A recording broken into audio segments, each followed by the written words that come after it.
God is good all the time. 완전한 봄이 되었습니다. 날씨도 따뜻해지고 이제 아침밥 먹은 지가 오래됐는데 약간 졸릴 수도 있겠습니다. 봄 기운이 돼서 지난주 금요일 봄맞이 바이블 카페를 허락하신 하나님께 감사를 드립니다. 많은 새로운 얼굴들이 왔고 또 풍성한 말씀이 있었습니다. 마치 결혼 축제와 같았습니다. 이 시대가 어찌하든지 하나님의 말씀이 전파되고 또 새로운 영혼들이 와서 하나님 말씀을 듣는 역사가 일어나는 것을 보니 감동되고 또 은혜가 되었습니다. 하나님께서 이 봄학기 계속해서 말씀의 역사를 이루어주시기를 간절하게 기도합니다. 오늘 말씀의 제목은 학대받은 백성을 번성하게 하신 하나님입니다. 지난주로 이제 갈라디아서 끝나고 새롭게 이제 출애굽기가 시작되었습니다. 오늘 첫 말씀인데 제가 말씀을 듣고 많은 은혜를 받을 수 있기를 기도합니다. 요절은 1장 7절 말씀입니다. 다 같이 함께 읽고 제가 기도하고 시작하겠습니다. 시작.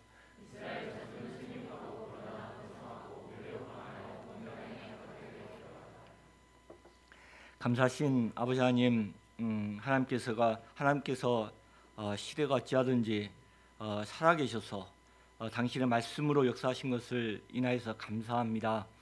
아버지 하나님, 역사하신 하나님을 믿고 제가 계속해서 당신의 말씀을 증거하고 또 이제 정말 당신의 생명에 이르기까지 제가 말씀을 증거하는 삶을 계속하여서 또 생명을 얻는 이 역사를 이루어나갈 수 있기를 간절하게 기도합니다. 새롭게 출애굽기 말씀을 허락하신 것을 감사합니다. 아버지 하나님, 제가 이제 아무것도 할 수 없는 자이지만 하나님께서 은혜를 허락하여서 준비한 이 말씀을 온전하게 증거할 수 있도록 도와주십시오. 감사합니다. 예수님으로 기도했습니다. 출애굽기는 이스라엘 백성들이 애굽을 탈출해서 하나님께서 약속하신 가나안 땅을 향해 가는 여정을 기록하고 있습니다. 말 그대로 애굽을 탈출하는데 일어난 일들을 기록한 것입니다.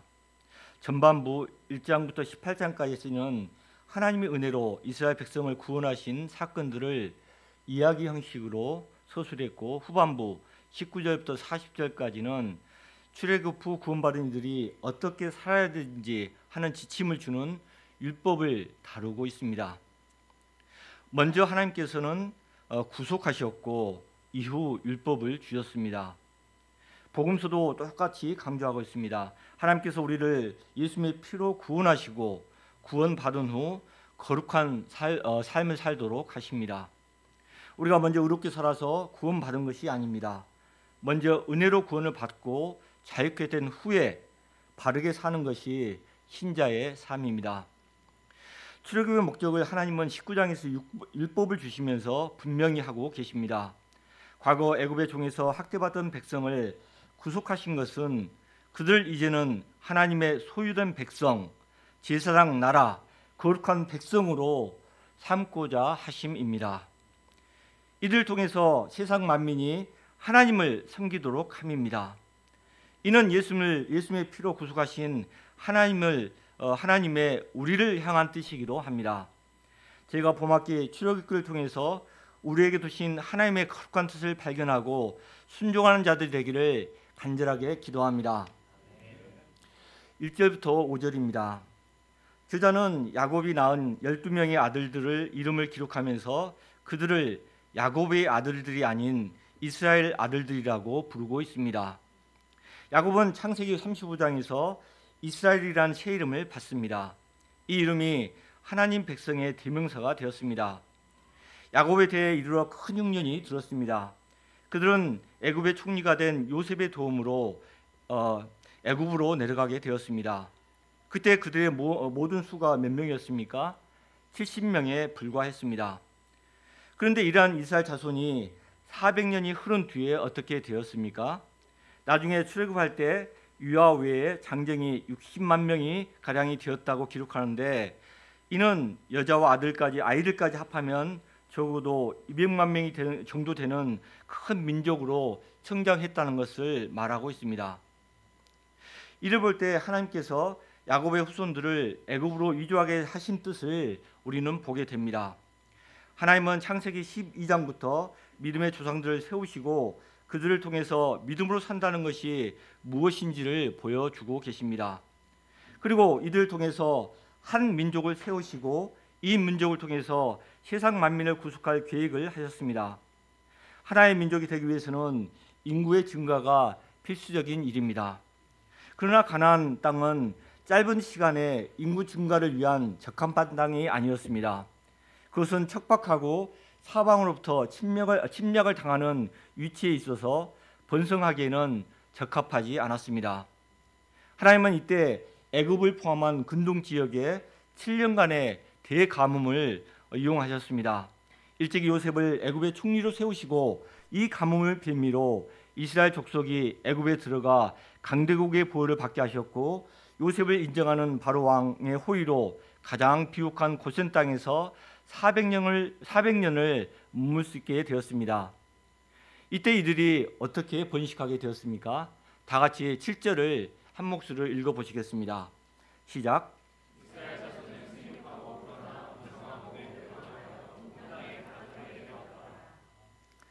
이 단락에서 이스라엘 자손의 번성을 생육하고 또 불어났다, 또 번성하고 또 매우 강하여 온 땅에 가득하게라는 비슷한 5문구로 설명을 하고 있습니다. 이것도 반복해서 설명하고 있습니다. 매우 강하여는 부사를 2번 반복한 표현입니다. 이것은 very very mighty, 엄청난 뜻입니다. 우리말로 표현하면 정말로, 참으로, 대단히, 극적으로, 말도 안 되게라는 의미입니다. 이는 이스라엘 백성이 얼마나 빠르게 많이 번성하여 증가했는가, 이 일이 얼마나 놀라운가를 극적으로 나타내주는 표현입니다. 어떻게 이렇게 급격하게 불어나고 번성하게 되었을까요? 당시 생활 환경 또 정치 환경이 좋은 것이 이유일 수 있습니다. 그러나 출애굽기 저자는 이스라엘 백성의 번성을 당시 시대적 환경이나 정치적인 상황보다는 창세기에 기록된 하나님의 약속의 말씀의 성취로 보고 있습니다. 하나님은 창세기에서 생육하고 번성하라는 말씀을 주셨고 아브라함과 이삭과 야곱에게 많은 약속의 말씀을 주셨습니다. 하나님은 조상들에게 주신 이 약속의 말씀을 이루고자 애굽으로 이주했고 고센 땅에 정착하게 했고 농경 생활을 또 모든 환경을 준비하고 계셨다는 것입니다. 이것이 말하는 것은 약속하신 말씀에 대해서 하나님은 신실하셔서 어떠한 상황 가운데서도 반드시 이루시는 분이시라는 것을 강조하고 있는 것입니다. 70명이 400년 후에 200만 명이 된다는 것은 기적과도 같은 것입니다. 불가능한 것처럼 보이는 이 놀라운 일들이 하나님이 약속하시고 축복하시니 그렇게 되었습니다. 하나님이 누구십니까? 하나님은 기묘자, 원더풀이요, 모사요, 무에서 유를 창조하시는 전능하신 하나님이 되십니다. 세상의 어떤 것이라도 기묘하게 사용하셔서 당신의 약속의 말씀을 반드시 이루어 가시는 분이 되십니다. 그러므로 우리가 우리의 삶 가운데 하나님의 말씀이 있느냐 없느냐가 중요합니다. 우리가 영접한 그 말씀을 하나님은 반드시 이루어 가시기 때문입니다. 우리가 세상에 살면서 많은 의지할 것이 있어 보입니다. 그러나 이러한 것들은 시간이 흐르면 태양 아래 안개같이 허무하게 사라질 것들입니다. 그러나 하나님의 말씀만은 영원히 살아계시며 역사하십니다. 그러므로 세상의 어떤 것보다도 하나님의 말씀을 붙들고 사는 것이 가장 중요합니다. 험악한 세상을 살아가면서 약속의 말씀을 우리 안에 이루어 가시는 하나님을 체험하는 것처럼 우리에게 만족스럽고 기쁨을 주는 것이 없습니다. 2025년 한 해 하나님의 말씀이 우리 안에 이루어지는 것을 체험할 수 있기를 간절하게 기도합니다. 출애굽기 1장에는 이스라엘 가족 70명이 애굽으로 온 후 400년의 간격이 있습니다. 그런데 이 기간 동안 하나님이 무슨 일을 하셨다는 말씀은 보이지가 않습니다. 마치 하나님께서 침묵하신 것처럼 보입니다. 그러나 이 기간 동안 하나님은 당신의 말씀을 이루시기 위해서 역사하고 계셨습니다. 이스라엘이 애굽에서 머무는 400년 동안 이스라엘을 200만 명이 넘는 민족이 되게 하셨고, 이스라엘 민족이 이주하게 될 가나안 땅의 사람들의 악이 가득 차서 심판을 이루기까지 역사 환경을 준비하였습니다. 하나님은 당신의 역사를 이루시기 위해서 배후에서 만군의 여호와의 열심으로 역사하고 계시는 것입니다. 하나님은 당신의 선택하신 백성을 어떠한 상황 가운데서도 홀로 버려두지 않으십니다. 하나님의 거룩한 이름이 무엇입니까? 우리가 출애굽기 3장 14절에서 하나님은 당신의 거룩한 이름을 밝히시는데 야훼, 여호와, 곧 스스로 있는 자라고 말씀하십니다. 이를 가장 잘 설명하는 영어 단어가 무엇이겠습니까? 이것은 always라는 단어입니다. 이것이 말하는 바는 믿는 자들과 항상 함께 하시는 분이라는 의미입니다. 이사야 선지자가 예언했던 예수님의 이름 임마누엘과 같습니다. 우리가 어렵고 도움이 필요할 때에 하나님이 침묵하시고 아무런 역사를 하지 않으시는 것처럼 느낄 때가 많습니다. 우리가 기도하고 간구하는데 당장 아무런 역사가 일어나지 않고 아무런 기도 응답이 없는 것처럼 느껴질 때가 많습니다. 일상의 생활은 의미 없이 반복되는 것처럼 학교와 직장을 오락가락하고 1년, 2년 많은 시간이 흘러가는데 삶은 별다른 차이가 없는 것처럼 보입니다. 특히 자녀들, 양들의 변화를 위해서 그렇게 기도하고 바라는데 변화는 없어 보이고 그대로인 것처럼 느껴질 때 지칠 때가 많습니다. 그럴 때 우리는 정말 하나님이 우리와 함께 계시는가 회의할 때가 있습니다. 역사할 때가 있는가 회의할 때가 있습니다. 그러나 그렇지 않습니다. 우리가 둔해서 그렇지 하나님은 항상 우리와 함께 역사하시는 분이 되십니다. 그분은 항상 always 우리와 함께 하셔서 우리를 기억하시고 들으시고 당신이 계획하신 구속 역사를 위해서 줄기차게 역사하시고 일하시고 계십니다. 예레미야는 이렇게 말합니다. 예레미야 33장 2절 일을 행하시는 여호와 그것들을 만들며 성취하시는 여호와 그의 이름은 여호와라. 하나님은 항상 우리와 함께 계셔서 일을 행하시고 성취하시는 분이 되십니다. 그러므로 우리는 열심을 내되 조급하지 않으며 열정을 갖되 성급하지 말아야 됩니다. 하나님의 때를 기다리며 포기하지 말고 하나님의 인도하심을 기다리는 자들이 되기를 간절하게 기도합니다. 8절을 보십시오. 요셉을 알지 못하는 새 왕이 일어나 애굽을 다스리게 되었습니다. 요셉을 알지 못하는 이 말이 무슨 의미입니까? 요셉은 애굽을 비롯한 인근 지역을 극심한 대가뭄에서 구원한 전설적인 인물입니다. 당시 애굽 왕은 요셉의 재능을 알아보았습니다. 그가 하나님의 영이 충만하다는 것을 인정하였고 그가 이방 사람임에도 불구하고 그를 총리로 중용하였습니다. 이것은 놀라운 일입니다. 왜냐하면 자기 민족의 사람도 아닌 이방 사람을 자기 다음에 실세로 앉혔다는 것은 애굽 왕의 열린 마음을 우리는 엿볼 수가 있습니다. 바로 왕이라도 요셉의 하나님을 인정하였다는 것을 보여주고 있습니다. 그런데 어느덧 요셉이 죽고 300년이라는 세월이 흐르고 새롭게 왕조가 바뀌고 새로운 왕이 등장하는데 요셉을 알지 못하였다고 하였습니다. 그런데 이것이 단순히 세월이 많이 흘렀다거나 왕조가 바뀌었다는 것을 말하지는 않습니다. 새 애굽 왕이 단지 요셉의 존재에 관심이 없었다거나 요셉의 공덕을 잊어버렸다는 정도를 의미하는 것이 아니라 하나님이 요셉을 통해서 일하신 것을 몰랐다는 의미입니다. 하나님은 요셉을 통해서 애굽을 7년 대흉년에서 구원하였습니다. 요셉을 통해서 바로와 애굽을 축복하셨습니다. 그런데 새로운 왕조의 애굽 왕은 요셉을 통해 받은 은혜, 요셉을 통해 하나님이 하신 일을 알지 못했고 인정하지 않았습니다.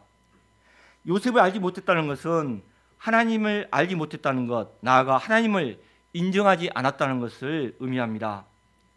하나님을 알지 못하고 인정하지 못했을 때 새로운 왕의 내면은 어떠했습니까? 9절을 보십시오. 요셉을 알지 못하는 새 왕은 이스라엘 백성을 두려워하게 되었습니다. 그 이유는 외부에서 적들이 쳐들어오면 이스라엘 백성이 적과 한편이 되어서 애국과 싸우고 그 땅에서 나갈지 모른다는 근심이었습니다. 당시 이스라엘 자손은 매년 배위 붐이었습니다. 19절을 보면 히브리 여인은 애굽 여인과 같지 않아서 건강하다고 했습니다. 애굽 여자들이 히브리 여자들의 출산율을 따라가지 못하였습니다.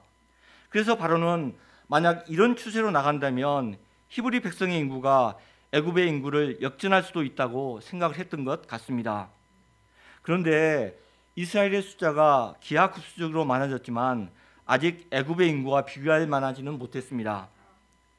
그런데도 새 왕은 우리보다 많다고 생각했습니다. 또 지금까지 이스라엘 백성이 한 번이라도 반란을 일으킨 적이 없습니다. 그런데도 반란을 염려하여 왕은 그들이 우리보다 강하다고 생각하였습니다.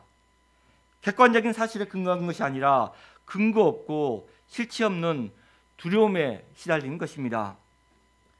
성경은 새 왕을 사로잡은 걱정과 두려움이 근본적으로 요셉을 알지 못하는 무지에서 근거한다고 말하고 있습니다. 하나님은 이스라엘 백성을 통해서 애굽뿐만 아니라 온 세계에 대해서 축복의 통로로 쓰려고 계획하셨습니다. 과거 바로가 요셉을 하나님의 영이 충만한 사람으로 인정하고 그에게 애굽 전국을 다스리게 하여 애굽이 축복받은 것처럼 새 왕도 이스라엘 백성을 하나님의 백성으로 인정하고 그들을 잘 대해주면 축복받을 수 있었습니다. 그런데 요셉을 모르고 하나님을 알지 못하니 이스라엘 백성이 번성하는 것을 애굽에게 유업으로 여겼습니다. 경쟁 상대를 넘어서 두려워하게 된 것입니다. 그가 하나님의 백성이라고 인정하면 축복받을 수 있는데 권력에 대한 욕심 때문에 그들을 자기 소유, 자기 노예로 만들려고 한 것입니다. 그러면서 하나님의 대적이 되고 말았습니다. 여기서 바로와 애굽의 불행이 시작되었습니다. 하나님이 축복하시는 사람, 쓰시는 사람을 인정하고 존중하면 나도 축복을 받습니다. 하나님은 아브라함을 축복하시면서 이렇게 말씀하셨습니다. 너는 복이 될지라 너를 축복하는 자에게 내가 복을 내리고 너를 저주하는 자에게 내가 저주하리니 땅의 모든 족속이 너를 인하여 복을 얻을 것이라고 하였습니다. 그가 축복의 통로가 된 것입니다. 그런데 하나님을 모르면 나보다 잘되고 성장하고 커지는 사람을 인정하고 축복하기보다는 경쟁 상대로 보고 두려워하고 눌려버리려고 하는 것이 사람의 죄악된 심리입니다. 어떻게 해서든지 내 밑에 두려고 합니다. 그러면서 점점 하나님의 뜻도 거스르고 대적하게 됩니다. 요셉을 알지 못하고 하나님을 인정하지 못하는 새로운 애굽 왕은 근거 없는 두려움으로 인해서 그가 취한 행동이 무엇입니까? 다 같이 11절을 한번 보시겠습니다. 새 왕은 감독을 세우고 이스라엘 백성에게 무거운 짐을 지워 학대하기 시작했습니다. 바로를 위하여 국고성 비돔과 라암셋을 건축하게 하였습니다. 국고성은 재물을 비축하거나 이 민족의 침입을 방어하기 위한 성입니다. 이러한 강제 징집 노동을 통해서 이스라엘의 생식 능력을 제한하라고 하였습니다. 그는 이 방법이 엄청 지혜롭다고 여겼습니다. 이스라엘 인구도 억제하고 국가 사업도 이스라엘 노동력을 동원해서 할 수 있었기 때문에 꼭 먹고 알 먹는 것이라고 생각해야 했습니다. 그러나 애굽 왕은 인간적인 지혜로 이스라엘 백성을 애굽에서 번성하게 하시려는 하나님의 지혜에 대항한 꼴이 되었습니다. 애굽 왕의 지혜와 하나님의 지혜가 여기서 대결하고 있습니다. 그러면 그 결과가 어땠습니까? 12절을 한번 다 같이 읽어 보시겠습니다. 시작.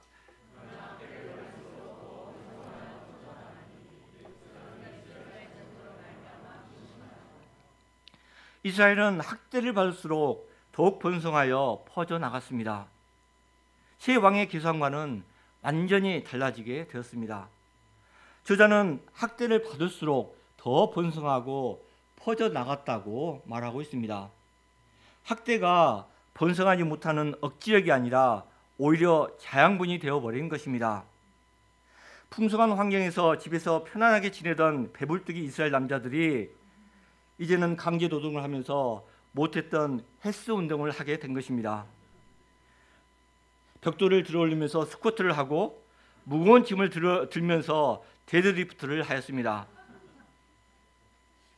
결과 대퇴근, 승모근, 이두박근, 삼두박근이 뛰어나고 더욱 강해지고 힘이 세게 되었습니다. 그들은 공짜로 헬스를 하게 된 셈입니다. 바로왕은 자신의 시행한 정책이 지혜롭다고 생각했지만 결과적으로는 그들을 더 강하게 만드는 어리석은 정책이 되어버리고 말았습니다. 하나님을 알지 못하고 인정하지 않으니 잘못된 판단과 결정을 할 수밖에 없게 되었습니다. 이 사실은 무엇을 말하는 것입니까? 애굽왕의 지혜가 아무리 머리 좋은 대신들이 모여서 정책을 만들고 노수를 만든다면서 잔머리를 굴려보았지만 그것은 한 인간의 지혜에 불과했습니다. 세상의 왕들의 지혜가 하나님의 지혜를 이길 수는 없습니다. 그러므로 진정한 지혜는 무엇입니까? 하나님을 경외하는 것이 지혜의 근본입니다. 여기서 하나님의 역사는 학대받을수록 번성하고 퍼져나간다는 역설적인 진리를 보게 됩니다. 물론 이스라엘 백성은 평온한 시기에도 생육하고 불어나고 번성하였습니다. 그런데 학대를 통해서 더 번성하고 퍼져나갔습니다. 학대받은 기간이 더 폭발적인 성장의 시간이 되었습니다. 사실 애굽 왕의 학대는 하나님이 오래전에 예견하신 말씀이었습니다. 여호와께서 아브라함에게 이르시되 너는 반드시 알라 내 자손이 이방에서 객이되어 그들을 섬기겠고 그들을 400년 동안 내 자손을 괴롭히리니 여기서 괴롭힌다는 말이 학대라는 말입니다. 학대받는 기간도 하나님의 구속의 계획관에 들어있습니다. 우리가 사도행전에서 보았듯이 초대 교회도 마찬가지입니다. 믿는 자가 3,000명, 5,000명이 되어지면서 급속하게 많아지자 거센 박해의 바람이 불었습니다. 그런데 박해 때문에 신자들이 흩어지면서 복음은 더욱더 사방으로 퍼져나가게 되었습니다. 사울을 통해 박해가 결정에 이르렀지만 사울이 변화되면서 교회는 편안함에서 든든하게 서가고 주를 경외함과 성령의 위로가 수가 더 많아지게 되었습니다. 기독교 역사는 순교자의 피를 먹고 성장한 역사라고 하였습니다. 예수님의 피, 믿는 자들의 순교로 흘린 피로 더 이상 퍼져나가지 못할 것이라고 세상은 믿었지만 그 핍박과 그 흘린 피가 자양분이 돼서 만방에 퍼져나가게 되었습니다. 학대할수록 더 번성하고 퍼지자 애굽 사람들은 이스라엘 자손 때문에 근심하게 되었습니다. 이스라엘 백성을 혐오하게 된 애굽 왕은 이제 그들에게 흙 이기기, 벽돌 굽기, 농사일 등으로 엄하게 일을 시켜서 이스라엘 자손들의 생활을 괴롭게 하였습니다. 그러면 여기서 우리가 생각해 봐야 할 것이 하나님은 왜 이스라엘 백성으로 하여금 이런 학대를 받게 하였을까요? 이는 이스라엘 백성이 애굽을 떠나고자 하는 소원을 갖도록 하기 위함입니다. 하나님은 이스라엘 백성이 애굽에서 번성하게 한 것은 한 민족을 이루어 약속의 땅인 가나안 땅에 정착하도록 하기 위함이었습니다. 그들이 요셉과 야곱 때에 애굽에 온 것은 가나안이 흉년이어서 양식이 없는 반면 애굽에는 양식이 있었기 때문입니다. 그들은 자원해서 갔으며 애굽 정부도 요셉 때문에 그들이 손님처럼 머무는 것을 받아들였을 뿐만 아니라 그들에게 날강 삼각주 고생이라는 비옥한 땅까지 주었습니다. 그들은 거기서 7년 대흉년을 아무 탈 없이 지낼 수 있었습니다. 그들은 잠시 가뭄을 피해 이스라엘이 애굽에 왔는데 어느새 훌쩍 400년이 흐르고 말았습니다.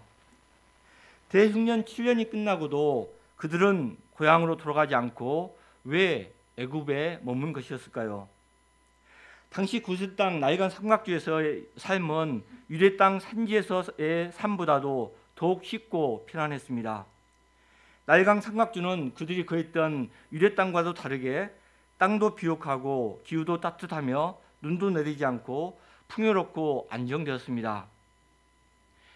그들은 거기서 편안한 삶을 살다 보니 안락하고 풍성해져서 그것이 좋았습니다. 이방이라는 것도 잊어버리고 그것이 마치 자기 집처럼 편안해졌습니다. 애굽인들에게 있어서 그들은 이방인으로 떠나야만 되는 사람들이었지만 안락한 생활로 내일 미루다 보니 어느덧 거대한 민족이 되었고 움직이기에는 이미 너무 늦어버렸습니다. 그들은 자신이 누구이고 어디서 왔고 어디로 가야 하는지 삶의 목적을 잊어버릴 위기에 처하게 되었습니다. 이렇게 기후도 좋고 농사도 잘 되고 편안하니 선택받은 하나님의 백성으로서 가나안 땅으로 가야 한다는 하나님의 약속과 소망은 사라지게 되었습니다. 단지 이것이 편하고 만사 형통한 것처럼 느껴지고 이것에 쭉 이렇게 편하게 계속 살고 싶었을 것입니다.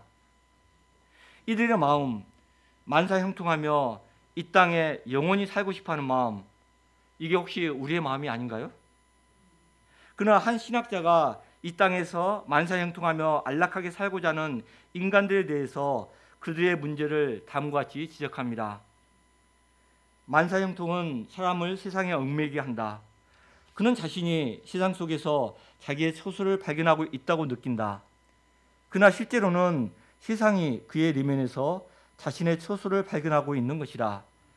높아가는 명성, 폭넓은 교우관계, 자신이 유명인사라는 의식, 자신이 열중하고 좋아하는 일들이 성공하면서 그는 세상은 편안한 곳이라는 의식을 점점 쌓아가게 된다.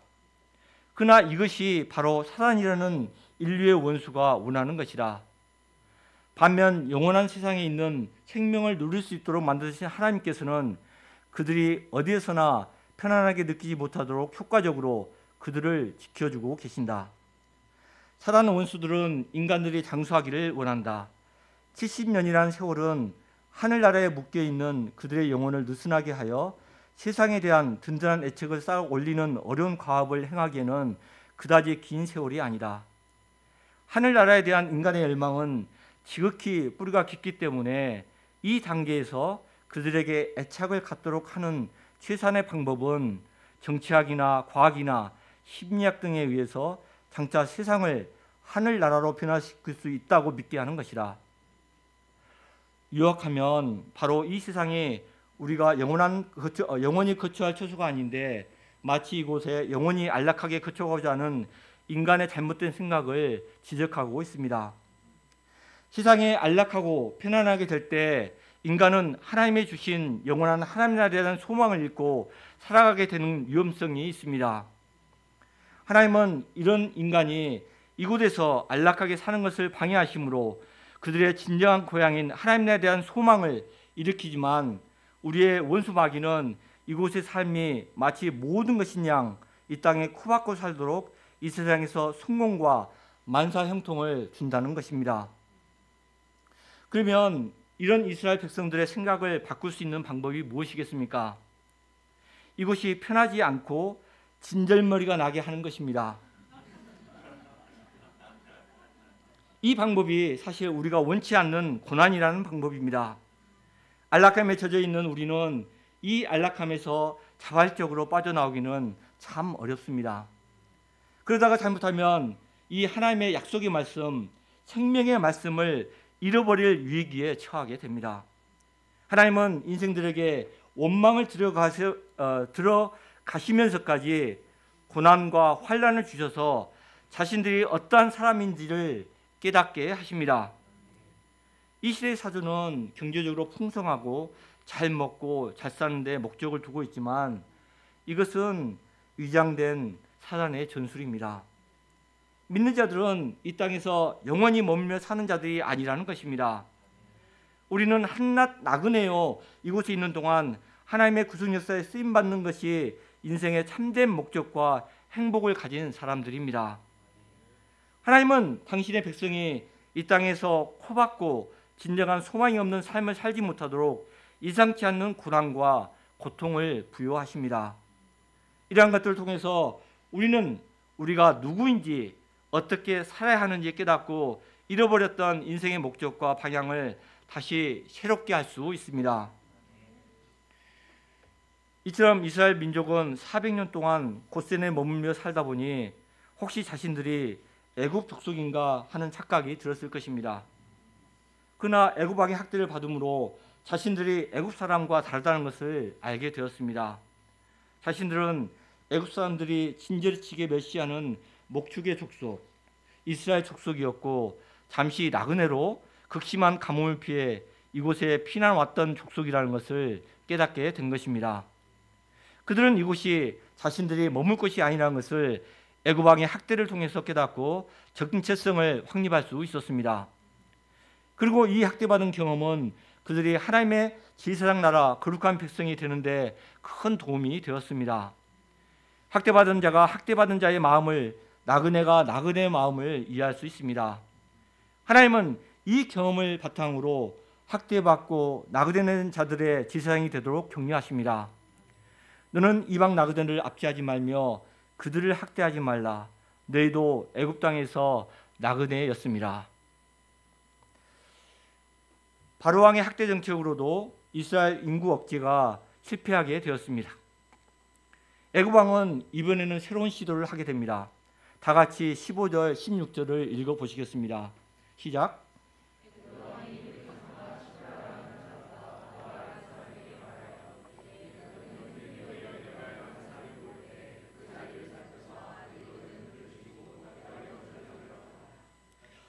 히브리 산파 십브라와 부하를 통해서 히브리 여인이 해산할 때 살펴서 아들은 죽이고 딸은 살려두라고 지시한 것입니다.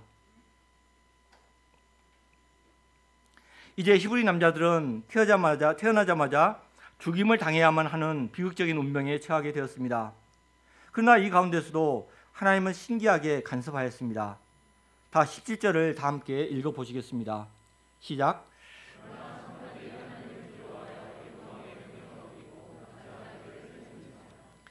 산파들이 애굽 왕의 명령을 어기고 히브리 남자아이들을 살렸습니다. 이것은 참 놀라운 일입니다. 당시 왕에 대한 항명은 바로 죽임을 의미했습니다. 그런데 놀랍게도 산파들이 애굽 왕에게 항명을 한 것입니다. 그리고 히브리 남자 아기들을 살렸습니다. 그 이유는 17절과 21절 두 번에 걸쳐서 산파들이 하나님을 경외했기 때문이라고 증언하고 있습니다. 분명히 애굽 왕의 명령도 두려웠지만 산파들은 하나님을 더 두려워하는 것입니다. 왕의 말에 살기도 하고 죽을 수도 있는 산파들이 대제국을 지배하는 왕에게 항명할 수 있단 말입니까? 당시 애굽 왕은 살아있는 권력이었습니다. 하나님이 애굽 왕보다 크신 분이라고 머리로는 알아도 실제로 행동하기는 어려웠을 것입니다. 그런데 산파들에게는 하나님을 향한 살아있고 실제적인 인격적인 믿음이 있었습니다. 그들은 생명을 살리는 것이 하나님의 뜻이라고 생각하고 하나님의 뜻대로 따르기로 하였습니다. 그것도 목숨을 걸고 생명을 살린 것입니다. 오늘날도 그렇지만 특히 고대 사회에서 왕에 대한 항명은 엄청난 사건이 아닐 수가 없습니다. 그래서 이 사건이 얼마나 큰 사건인지 출애굽기 저자는 1장에서 15절부터 21절까지 무려 7절에 걸쳐서 이 사건을 기록하고 있습니다. 또 출애굽기 저자는 특별히 두 산파의 이름까지 기록하고 있습니다. 십브라는 아름다운 뜻이고 아름다움이란 뜻이고 부하는 소리치는 자라는 뜻입니다. 당시 세계를 좌지우지하던 대제국의 왕의 이름은 기록하지 않았지만 평범한 산파들의 이름을 여기에 기록하는 것입니다. 이 사실은 하나님이 어떤 사람을 귀하게 여기는가를 알 수 있습니다. 세속사에서는 애굽 왕이 주인공이고 산파들은 하찮은 사람들에 불과할 뿐입니다. 그런데 하나님의 역사에서는 애굽 왕이 하찮은 사람들이고 산파들이 주인공들입니다. 아브라함은 나이 먹고 늙은 한 사람에 불과했습니다. 그에게 관심을 두는 사람은 아무도 없었습니다. 그러나 하나님을 믿는 믿음 때문에 하나님께서는 그를 주목하셨고 믿음의 조상으로 세우셨습니다. 이 시대에도 하나님은 믿는 우리 한 사람을 주목하십니다. 모든 세상의 권력자들보다는 믿음의 한 사람을 주목하시고 귀하게 여기십니다. 우리가 나는 하나님의 사람이라는 정체성을 가지고 불의한 세상을 헤쳐나갈 수 있기를 간절하게 기도합니다. 산파들을 통한 인구 억제책도 실패로 끝났습니다. 이쯤 되면 바로는 무엇이 문제인지를 파악하고 자신의 행동을 돌아봐야 했습니다. 그러나 악은 실패할수록 더욱더 악해지는 경향이 있습니다. 애굽 왕은 최후의 방법을 고안했습니다. 22절을 다 함께 읽어보시겠습니다. 시작.